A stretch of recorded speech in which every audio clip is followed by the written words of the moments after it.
we will first conduct the roll call. Um, for Kindly acknowledge once your name is called, please. For today's meeting, February 16, 2023. This is an online meeting, and kindly acknowledge once your name is called. Attorney Roberto Martin Buenaventura, our presiding officer, who is online. Perhaps he messaged us that he's also present here. Um, for our members, we have Miss Agnes Gabriel. Ma'am Vani, please. Good morning. Online. Thank you. Good Good morning. morning, ma'am. Um, Engineer Elmer Gomez. Morning, Good present. morning, sir. We also have our representatives from the end user, from ADMS, Architect Emerson Salas. Good morning, sir. Good morning. Good morning, sir. From ODG MISD. And we also have representative from CSIS. So, Mr. Chair, four of the seven members of the committee are present today. So, we do have a quorum. And also in attendance today are the members of the Technical Working Group, BAC Secretariat, the observers from the Commission on Audit, the Resident Auditor, Sir Adelfo Hanopol. Sir, good morning. Hey, good morning, sir. Good morning, sir. We also have some We also sent our invitations to PCCI, NGOTB, JFI, PICE, Internal Audits Service, PCAI, DOTR, PADPAO, and a notification were also sent to the members of the board, considering that we will be discussing projects more than 50 million. We would like to acknowledge also the presence of Major General Ricardo Banayat. I, I think he just disconnected. He's disconnected. So that's it for our roll call today, Mr. Chair. Seven or four of the seven members of the committee are present today, so we do have a quorum. So, Mr. Chair, for our agenda item for this morning, we have the pre-bid conference for the Bukidnon Airport Development Project. This is CY 2022. This is an ADMS DOTR downloaded project amounting to 970,027,618 pesos and 72 centavos. And we have bidders who inquired for these projects. And for the presentation, Mr. Chair, um, this will be presented by the ADMS Technical Working Group, Engineer Sheldon Ceballos. May we request, Mr. Chair, clearance or approval for the bidders to be admitted?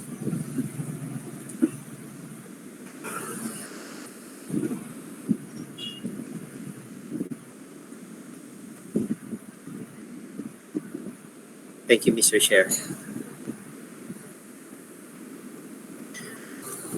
Secretariat, please kindly admit all our bidders.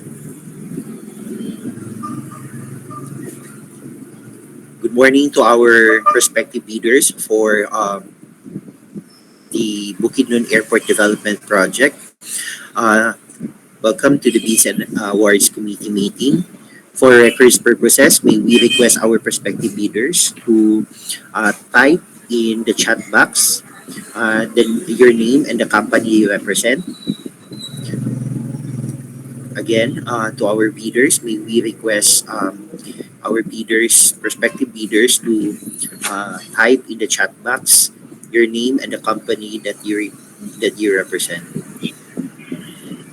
And so, may we now ask our technical working group representative from the ADMS to proceed with the presentation of the project.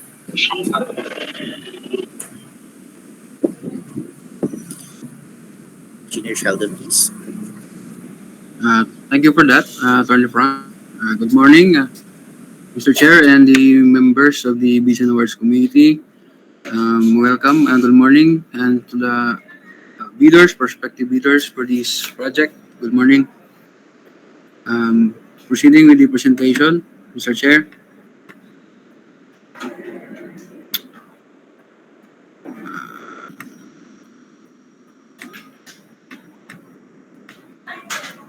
I'm Attorney Frank. Can you see my presentation?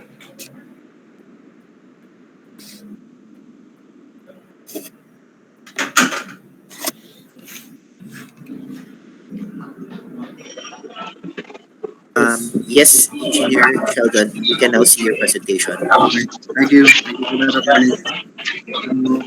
To continue, good morning again for the previous conference for the procurement of Bukidnon Airport Development Project, CY 2022, with bid number 23-004-02. Again, the project title. This is an invitation to bid for the Bukidnon Airport Development Project CY 2022 with the project description, site preparation of landside area, construction of access road and vehicular parking area, VPA lighting, exterior power distribution, exterior drainage system, exterior water distribution, landscaping at landside area, extension and widening of runway, provision of slope protection, construction of 9-story control tower building, 2-story admin building, communal toilet, waiting area A and B, ticketing booth A, 4 units and B, 2 units, 10,000 gallons steel water tank A and B, pump house A, B, and C, powerhouse, transformer yard, 2 units, CSIS office building, cargo terminal building, rescue and firefighting facility, STP control room, guardhouse A and B, covered pathway, 13 units, lifting station with 26 service manhole, water and a water impounding system and staff house building. The source of fund for this project is the Government Appropriations Act CY 2022 DOTR downloaded project.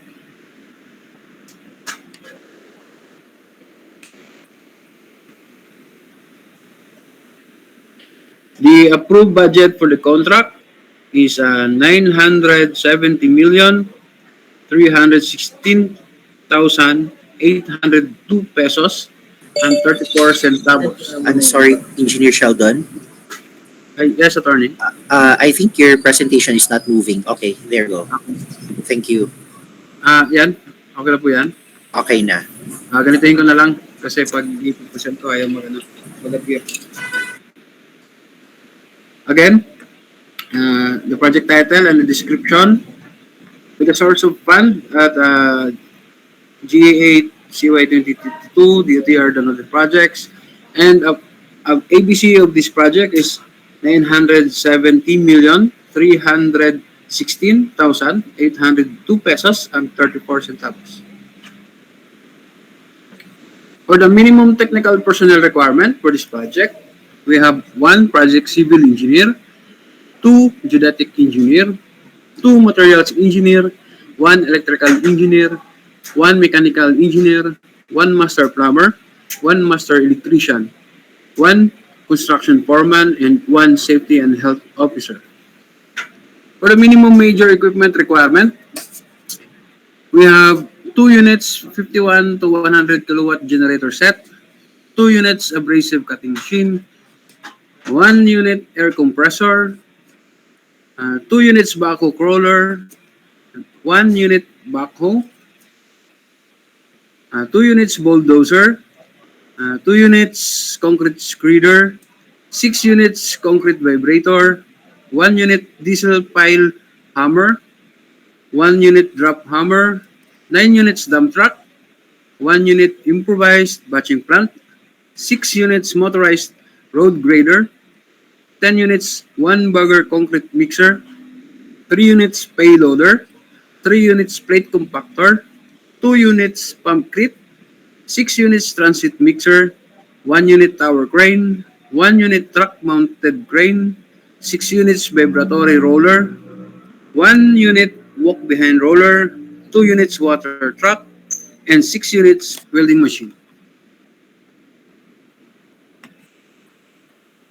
For the required pickup license is a license category 4A and AAA. A large B for road, highways, pavement, railways, airport, horizontal structure, and bridges. for license category A for large A building and industrial plant. The duration of this project is 900 calendar days, inclusive of 45 rainy or unworkable days. Then the applicable fee for the bidding documents is 84,000 pesos, inclusive of 12% flat. For invitation to bid clause 3, requirement is the certificate of site inspection or the Annex B Form 1, which shall be issued by the CAAP PMO at Bukidnon Airport or the local government unit of the municipality of Don Carlos, Bukidnon. Any of the following shall issue the certificate of site inspection: Engineer Anasieto Halasan, the CAAP PMO resident engineer, also Engineer Romeo Apau of the CAAP PMO resident engineer. You could also coordinate with Engineer Geoffrey E. Lacorte of the Municipal Engineer of the LGU. This shall include all the following documents as attachment to the certificate of site inspection and shall form part of the bidder's technical documents. Number 1 is the copy of company ID of the person who conducted the site inspection and copy of the Municipal Engineer Office Logbook or CAAP PMO Bukidnon Logbook with the entry of the name and signature of the person who conducted the site inspection. And lastly, picture of the proposed site, including the personnel who conducted the site inspection, together with the municipal engineer or CAAP PMO resident engineer at Bukidnon Airport. Please be mindful that bids not complying with the above instructions shall be disqualified. Showing you an example of the certificate of site inspection, the company ID, and the airport logbook. For ITB Clause 5.2, the bidder must have an experience of having completed a single largest completed contract or SLCC that is similar to this project, equivalent to at least 50% of the ABC. For this purpose, contracts similar to the project refer to the contracts which have the same major categories of work, which shall be for concreting of roads or other horizontal works. Our ABC is 537,298,325 pesos and 2 cents. And for the building construction, improvement, rehabilitation, or repair, it is 417,287,812 pesos and 69 cents. ITB Clause 7.1, subcontracting is not allowed for this project. For ITB Clause 10.1, bidder shall submit all eligibility and technical documents as specified in Section 10 or the checklist of technical and financial documents. For the checklist, for Class A documents, legal documents, first is the valid PhilJEPS registration certificate, platinum membership, all pages. Second is the registration certificate from SEC, DTI for sole proprietorship, or CDA for cooperatives, or its equivalent document. Third is the mayor's or business permit issued by the city or municipality where the principal place of business of the prospective bidder is located, or the equivalent document for exclusive economic zones or areas. And fourth is the tax clearance per EO number 398, series of 2005, as finally reviewed and approved by the Bureau of Internal Revenue. For Class A documents, legal documents, in connection to GPPB Circular 07-2017 dated 31st of July 2017, the bidder shall have the following options. First is submit the certificate of PhilJEPS registration and platinum membership, including its Annex A in view of the uploaded Class A eligibility documents identified in Section 8.5.2 of the Revised Implementing Rules and Regulations of Republic Act 9184, provided that all Class A eligibility documents listed under the aforesaid Annex A are all uploaded and maintained current and updated in the PhilJEPS registry. Bidders shall also submit a combination of the PhilJEPS registration and platinum membership, including its Annex A and Class A eligibility documents identified in Section 8.5.2 of the revised IRR of RA 9184. In the event that aforesaid Class A eligibility documents listed in the Annex A of the PhilJEP's registration and membership is or are reflected to be outdated, the bidder shall submit such current and updated Class A eligibility document or documents. And bidders shall submit all the Class A eligibility documents only, provided that PhilJEP's registration and platinum membership shall be submitted as a post-qualification requirement in accordance with Section 34.2 of the revised IRR of RA 9184. For Class A documents, technical documents, statement of the prospective bidder of all its ongoing government and private contracts, including contracts awarded but not yet started, if any, whether similar or not similar in nature and complexity to the contract to be bid. This is Annex A, Form 1. And the statement of the bidder's single largest completed contract or SLCC, similar to the contract to be bid except under conditions provided under the rules. This is Annex A, Form 2. And bidders shall submit its Philippine Contractors Accreditation Board or PICAB license or special PICAB license in case of joint ventures and registration for the type and cost of the contract to be bid and joint resolution. This is Annex A, Form 3. And again, for the required PICAB license for the project is large B for road, highway, pavement, railways, airport, horizontal structures and bridges, which is license category 4A and AAA. And large A for building and industrial plant, license category AA. For Class A documents, technical documents, in addition, bidder shall submit original copy of bid security. If in the form of surety bond, submit also a certification issued by the Insurance Commission or original copy of notarized bid securing declaration. This is Annex B, Form 2. And project requirements, which shall include the following. First is organizational chart for the contract to be bid. This is Annex B, Form 3. List of contractors' key personnel. Example, project manager, project engineers, materials engineers, and foreman. To be assigned to the contract to be bid with the complete qualification and experience data. This is Annex B, Form 5, 5A, 5B, and 5C. And bidder shall submit list of contractors' major equipment units which are owned, leased, and or under purchase agreements, supported by proof of ownership or certification of availability of equipment from the equipment lessor or vendor for the duration of the project, as the case may be. This is Annex B, Form 6.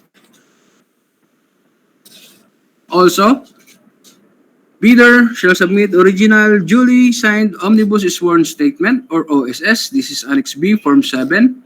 And if applicable, original notarized secretary certificate in case of a corporation, partnership, or cooperative, or original special power of attorney of all members of the joint venture, giving full power and authority to its officer to sign the OSS and do acts to represent the bidder.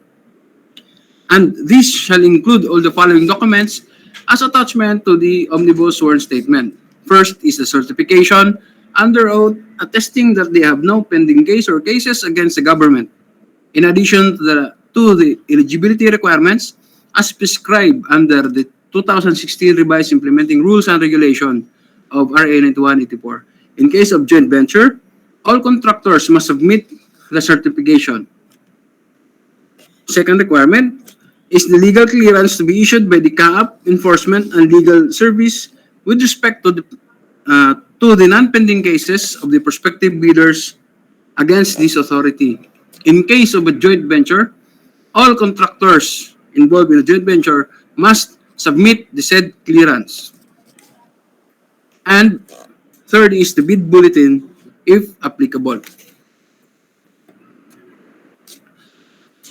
Additional requirement for ITB Clause 10.1 is the certificate of site inspection. This is Annex B, Form 1. Shall be issued by the CAAP PIMO at Bukidnon Airport or the local government unit of the municipality of Don Carlos, Bukidnon. Again, any of the following shall issue the certificate of site inspection. Engineer Anisieto Halasan and Engineer Romeo Apau of the CAAP, resident engineer. And also, bidders can coordinate with Engineer Geoffrey Lacorte of the Municipal Engineer of LGU of Bukidnon. All the following documents as attachment of the certificate of site inspection. Copy of the company ID of the person who conducted the site inspection, and copy of the Municipal Engineer Office Logbook or CAAP-MO Bukidnon Logbook with the entry of the name and signature of the person who conducted the site inspection. And last is the picture of the proposed site, including the personnel who conducted the site inspection together with the municipal engineer or CAAP-MO resident engineer at Bukidnon Airport. For Class A documents, financial documents, the prospective bidders audited financial statements showing, among others, the prospective bidders' total and current assets and liabilities stamp received by the BIR or its duly accredited and authorized institutions for the preceding calendar year, which should not be earlier than 2 years from the date of bid submission. And the prospective bidders' computation of net financial contracting capacity or NFCC shall be submitted. And for Class B documents, if applicable, duly signed joint venture agreement in accordance with RA number 4566 and its IRR in case the joint venture is already in existence, or duly notarized statements for all the potential joint venture partners stating that they will enter into and abide by the provisions of the GVA in instance that the bid is successful. Applicable CAAP BAC standard forms, including in these bid documents, shall be complied in accordance with the prescribed form under Section 9 Bidding Forms, Annex A and B. Note that bids not complying with the above instruction shall be disqualified. For ITB Clause 10.3, requirement is valid pickup license or special pickup license in case of joint ventures and registration. As stated earlier, large B, license category 4A and AAA, road, highway, pavement, railways, airport, horizontal structures, and bridges. Large A, for building and industrial plant, license category AA, for the type and cost of the contract to be bid. Again, bids not complying with above instruction shall be disqualified. For ITB Clause 10.4, requirement, the key personnel must meet the required minimum years of experience set below. For the key personnel, general experience, relevant experience. So we have requirement of 5 years in general engineering as a general experience and 3 years in buildings, construction, improvement, rehabilitation, repair, and concreting of roads or other horizontal works as the relevant experience.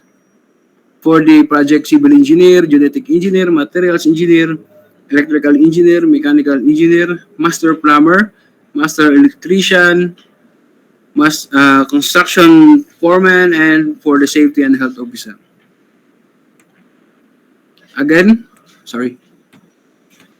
take note that bids not complying with the above instruction shall be disqualified. Okay, for ITB Clause 10.5, these are the minimum equipment required as presented earlier. And please take note that bids not complying with the above instruction shall be disqualified.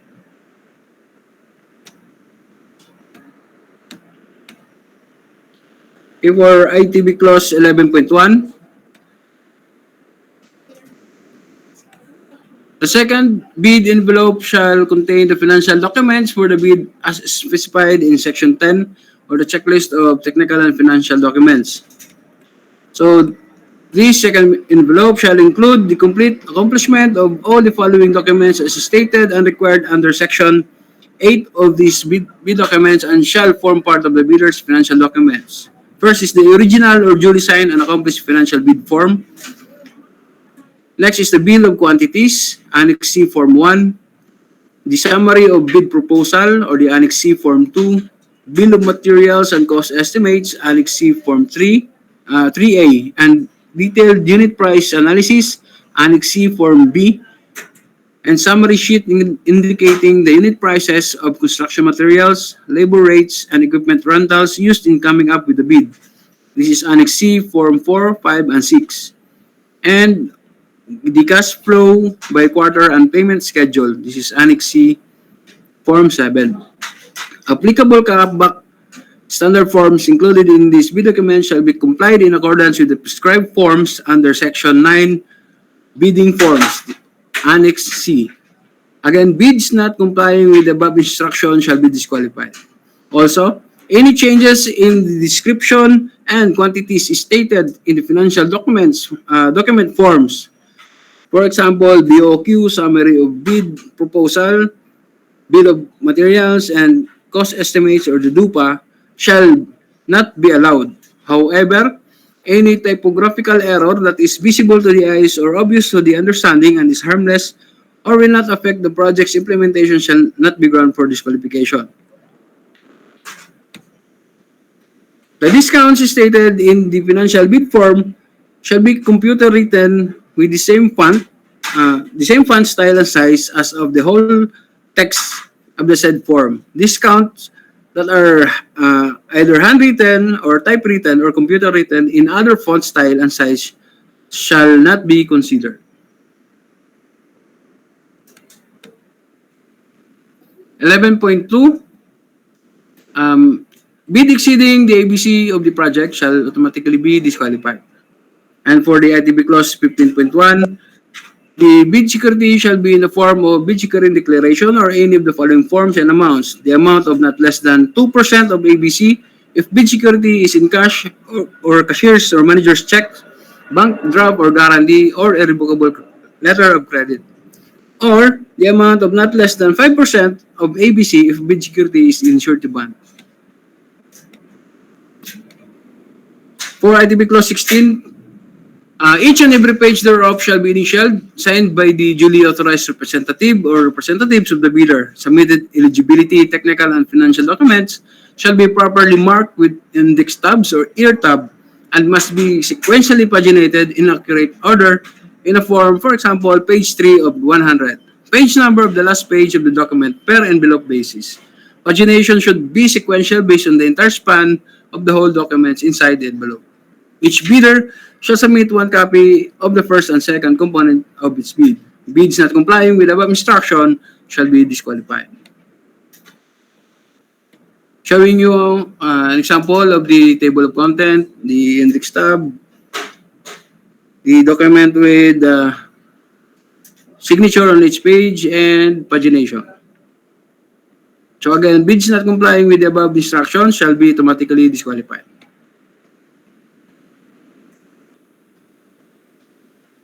For ITB clause 18, the place of bid opening is CAAP Conference Room, Civil Division Authority of the Philippines, Mayor Road, corner Ninoy Aquino Avenue, 1300 Pasay City, Metro Manila. The date and time of opening of bid is at the 28th of February, 2023 at 2 p.m.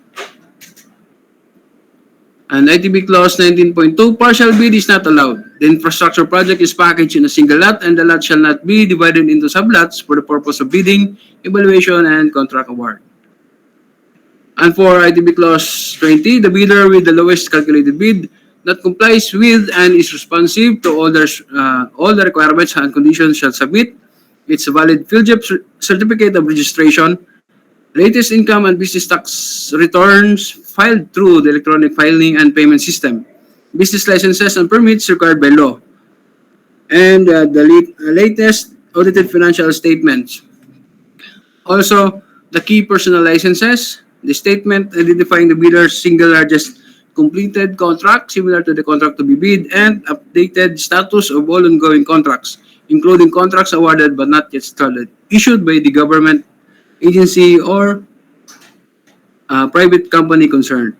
Failure to submit any of the post-qualification requirements on time or a finding against the veracity thereof shall disqualify the bidder for award, provided that in the event that the finding against the veracity of any of the documents submitted is made, it shall cause the forfeiture of the bid security in accordance with Section 69 of the IRR of RA 9184.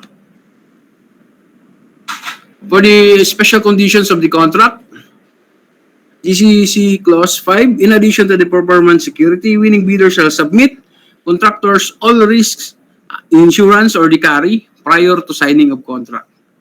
For GCC Clause 7.2, in case of permanent structures such as buildings of types 4 and 5 as classified under the National Building Code of the Philippines, and other structures made of steel, iron, and concrete which comply with the relevant structural codes, for example, of the DPWH standard specifications, such as but not limited to steel, concrete bridges, flyovers, aircraft movement areas, ports, dams, tunnels, filtration and treatment plants, sewerage systems, power plants, transmission and communication towers, railway system, and other similar permanent structure that is 15 years. For GCC Clause 13, the amount of the advance payment shall not exceed 15% of the total contract price. For the scope of work, we have special or SPL 01 mobilization and demobilization, SPL 2 facilities for the engineer, SPL 2.1 operations and maintenance of living quarters, SPL 2.2 the laboratory and field office use, and including service vehicle, SPL 2.3 provision of survey equipment, SPL 3 the occupational safety and health. For the site development, this is shaded area. And for the landside facilities,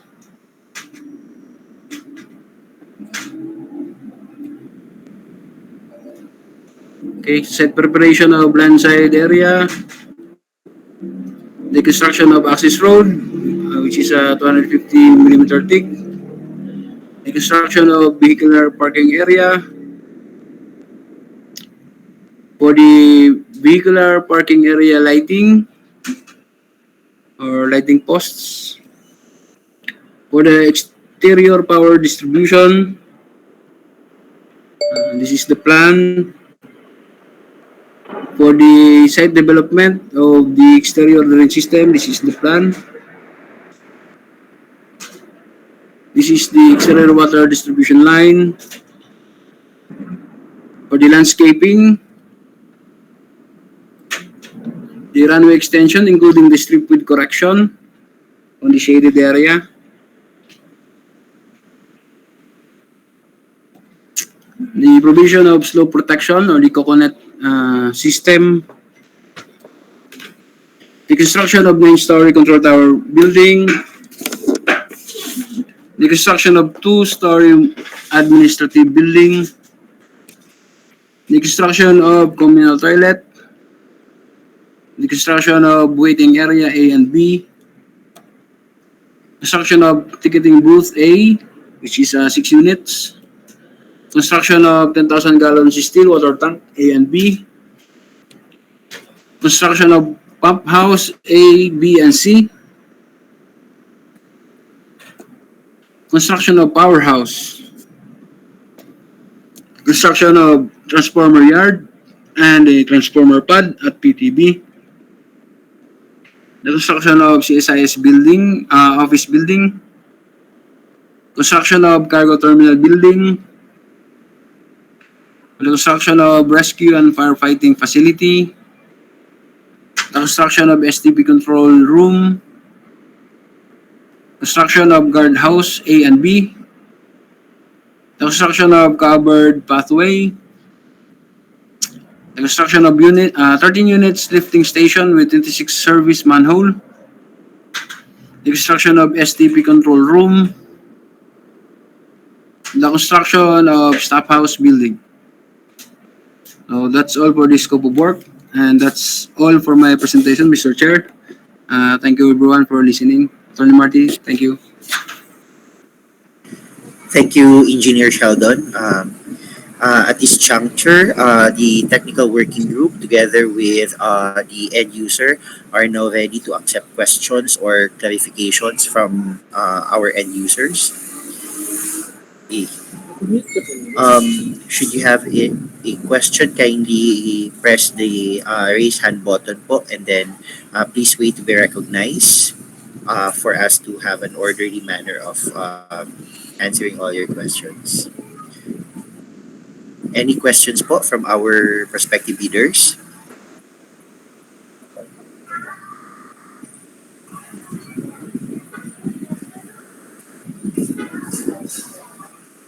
Do you have questions, clarifications? Um, just for the information of all our prospective bidders, the presentation made by Engineer Sheldon are all included in the bid documents of this project. The bid documents of this project can be downloaded at the PhilJeps as well as the CAAP website, and you may also secure a copy of the bid documents in our back secretariat. Any questions po from our bidders?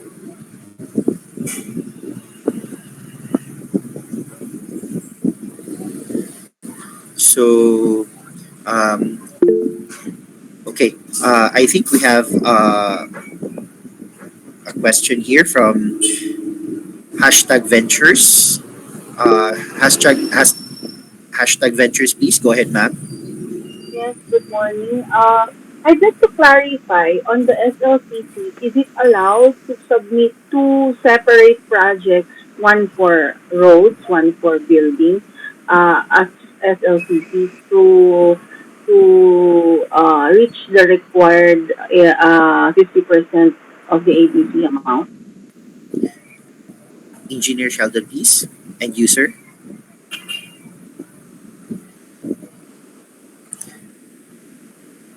So the question from our prospective bidder, hashtag venture, is that whether they can submit to SLCC, say for example road or building, in order for them to meet the 50% requirement. Um, Ah, sir, may I? yes. Sir, okay po. Required po sila. Okay po yung ganun na, na submission po nila. Yes po. Thank you, Architect. Ma'am, as clarified by the end user, yung kung Engineer Sheldon, can you show the presentation in relation to the hashtag, the SLCC, please?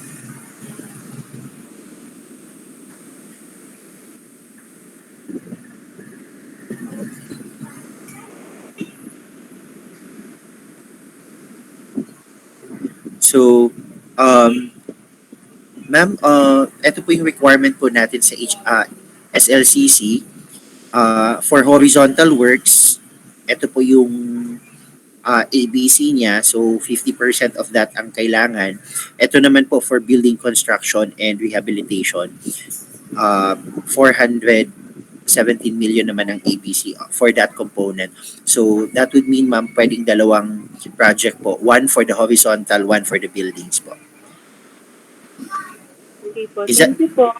thank you, ma'am. Isa clear naman po. Yes po, thank you. Thank you po. Do we have other questions? We also have a message here. Good day. Will you provide an Excel file for the financial form as we buy the BDocs? Correct me if I'm wrong, architect. We will not provide Excel file po. What we will provide is the PDF file of all the documents for these bid documents. Tama po, Engineer Architect Salas, no? Yes, yes, sir.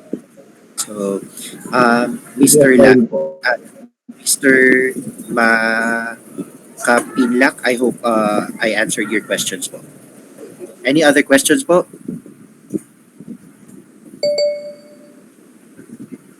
If none, uh, we will already close this item. We will close the pre-bid conference.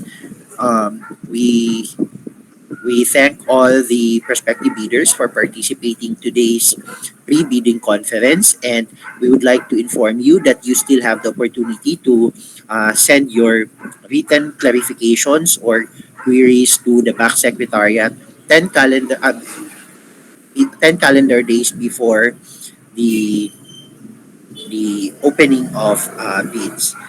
Wait po.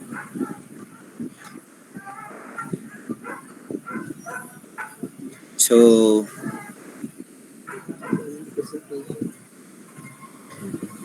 we have here a question po pala. Sir, pwede po ba kami makahingi ng file ng presentation?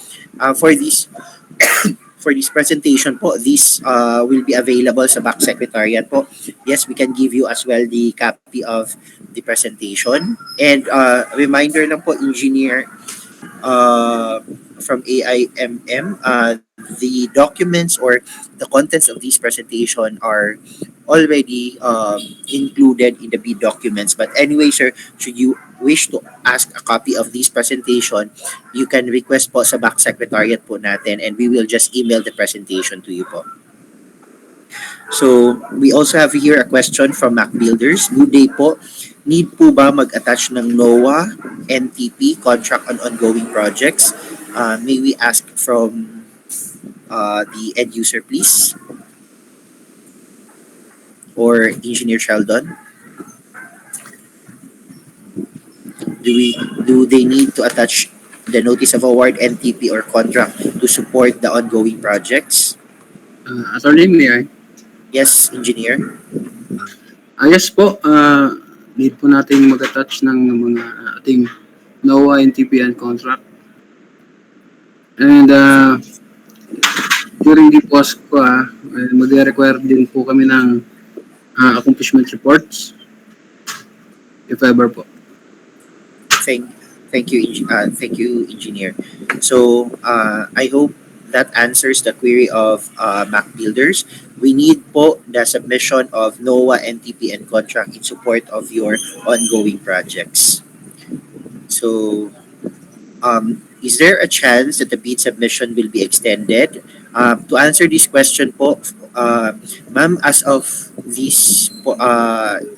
today po, the bid submission is fixed na po unless there are other concerns na we need to extend po. So, as of now po, ma'am, yung kung ano po yung naka-indicate na date of submission, yun po yung date as of today po.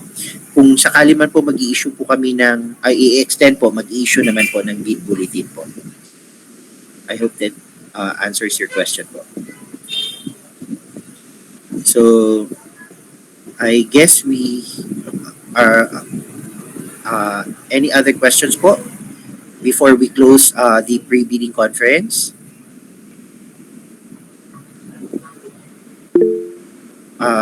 We also, okay, Miss Bourbon, please. Hello, good Yes, morning. ma'am. May we know when po ang site inspection? Ma'am, the site inspection po, if I may answer on behalf of the technical working group po, you may conduct the site inspection po anytime na po ngayon po, ma'am. You can go to the Bukidnon and then look for the persons who are in charge for the site inspection. This is shown in your screen right now. So, sila po yung hahanapin po ninyo. At the same time, pwede na po kayong mag-site inspection po ngayon. Okay, thank you. Sige po, ma'am. You're welcome po.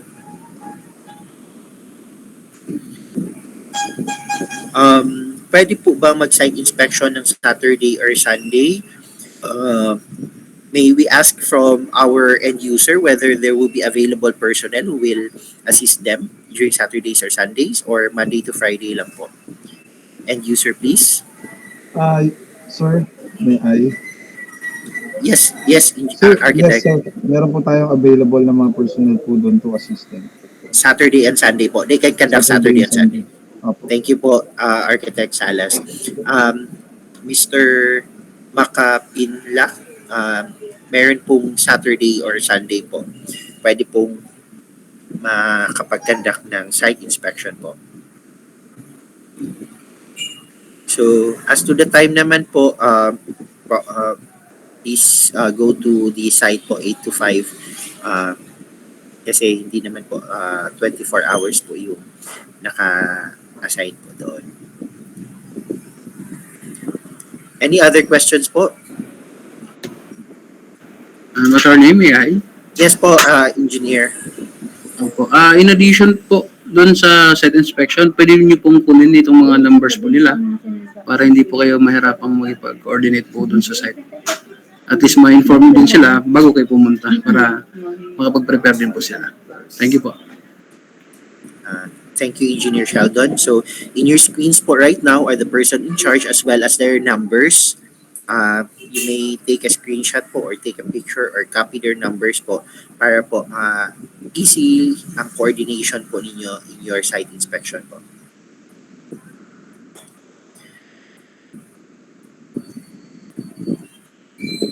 Okay na po. Do we have other questions?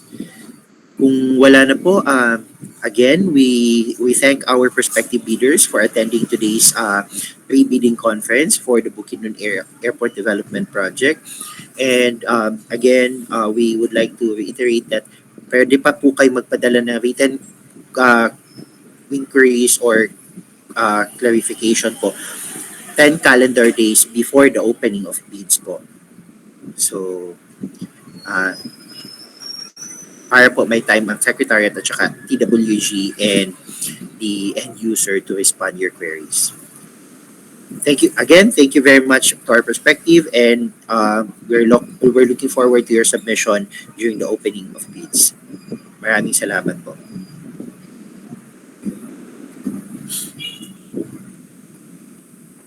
So, Secretariat, please kindly remove all the prospective bidders.